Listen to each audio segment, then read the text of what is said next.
the best blog. When it's a good blog, it's my blog. Andrew Keenan Boulder's blog has a theme song. I was feeling jealous. Listen, first, as I'm getting started, you have to understand one thing, which is that this is the fourth time now that I've tried to record this blog. The first time I tried to make it, and it was like 35 minutes long because I tried to answer all the questions. Second time, I only answered a couple questions. It was like 13 minutes long. I finished it, tried to upload it to YouTube, and YouTube told me you can't do any longer than 10. So then I recorded one from the webcam like I'm doing now, and my computer froze, and so that didn't upload. So this is now my fourth attempt over the past week at making a blog. So, here we go. I'm basically I'm not going to be able to answer all the questions because I don't have time on the YouTube thing. So what I'm going to do is I'm going to go back through the comments and the emails. I'm going to try to reply to them with my typing and with my words, not out of my mouth, but on the keyboard here. So just a few questions that came up a lot that I want to try to kind of answer. A lot of people want to know about my favorite cast album, or my favorite album, my favorite book, my favorite flavor of Baskin-Robbins ice cream. No one asked that, but I want to tell you that it's cookies and cream. My favorite cast album, it's hard to narrow it down.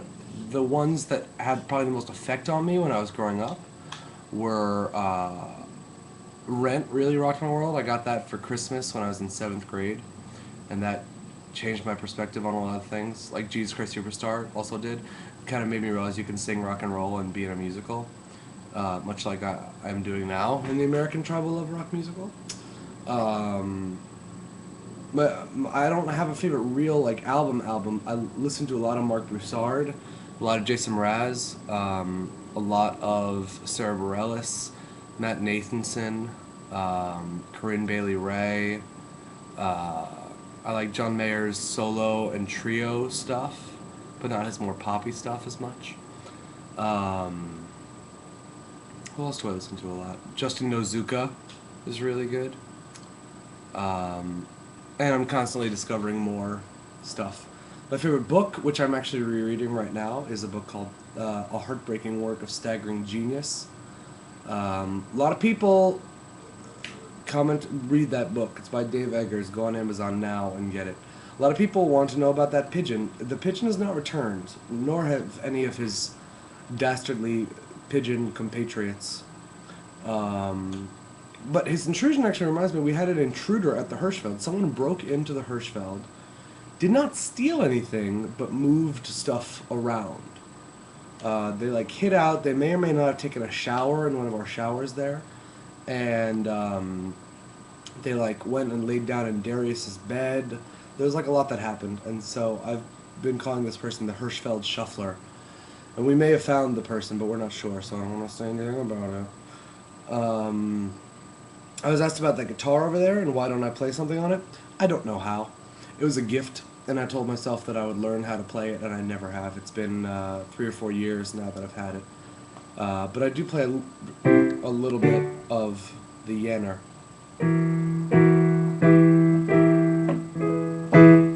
Just a little bit of the Yenner. I arrange music sometimes and compose music sometimes, but really just for fun. Other questions. I'm Ukrainian. That was asked if I was Russian. My mother's side is Ukrainian. I don't speak any of it. I know how to say like 4 words. I know how to say milk, mulko, Merry Christmas, no hayalita, and my name, which is Andriy. And thank you, dyakuyu, and good night, dobranich. These are the things I know how to say in Ukrainian. What else can I offer you? It's a Saturday morning. We got 2 shows today. We did the Tonys last week. Let me talk about that for a second. We also got rained out of softball last week. Bummer. But we have new uniforms with new logos, which are awesome. So hopefully next week it won't rain. We're going to play Avenue Q. And we'll be rocking with pride our brand new uniforms. Also, the Tonys were last week. That was incredible. I hope you watched that other video that I posted of during the rehearsal for that opening number with just like Dolly and Liza singing with Shrek and, you know, Aaron Tveit. The whole thing was like wild. It was the strangest experience of my life. But it was incredible. Radio City is a lot bigger than the Hirschfeld, man. 6,000 people, and we got to do it. It was a long day. I had a 7:30 a.m. call to get my wig on that morning, and then we did a full run through of the Tonys from like 9 to 12:30 at Radio City. Then we went back to the matinee. Then we had like an hour or two off, and then we went back and did the actual Tonys, and then we went to our after party at Tavern on the Green, which was a lot of fun and really cool. And we won the thing, and I got to hold it and take some pictures with it, and it's lighter than I thought it was. Is it not as heavy, and it spins. That little round part of it spins around, which I didn't know that it does that. So it was like dream come true kind of stuff. Also, I don't know if you watched The Soup, which I really like, but last night on The Soup, Joel McHale made fun of Anthony Hollick from our cast because he was right over Oscar's shoulder during his acceptance speech and was just being Anthony, and Joel made fun of him a little bit, which was funny. It was all good fun, I think. I'm going to bring my laptop to the theater today, so hopefully between shows I can bang out some responses to some of the other questions. We're doing Good Morning America at the end of the month. Get excited for that. Come out and join us. Come out and sing with us. That info is on hairbroadway.com. We also have a CD signing coming up. They're selling the hard copies of the CD at the Hirschfeld, and I also heard that they might be shipping from Amazon, although that might be a dirty rumor. And I'm doing a couple of concerts. A bunch of us from the tribe are going to be doing the NYCLU benefit next month. I'm going to be doing Bobby Cronin's concert in August. I'll have more info for that as I have more info for that. It's an exciting time to be in the tribe, man. Things are going well.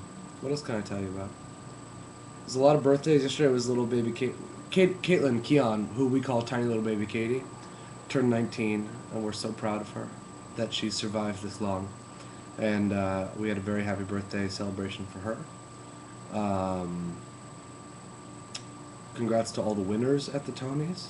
That was really exciting. I got to see... The coolest thing is, like, I've been in the business for like 3 years now, but I know enough people that I can walk into Radio City and kind of go around from show to show and say hi to people I know, which is bizarre because, like, last year I watched the Tonys in my living room with my friends, thinking, man, that would be really cool to be there. And then this year I was there. And now I'll close with a joke. This is one of my favorite jokes. No one else thinks it's funny, so if you think it's funny, mad props to you. You ready? Why did the pilot crash the plane? Because the pilot was a loaf of bread. I can't even say it without laughing. It's so absurdist, sort of like Jeffrey Rush in Exit the King. This was a rambly one. Because these things cut me off early, I'm just going to play piano for a little while, and it'll cut me off when it does. So I'll do another one soon where I'll talk about more stuff, and I'll try to answer the questions via text response. See ya.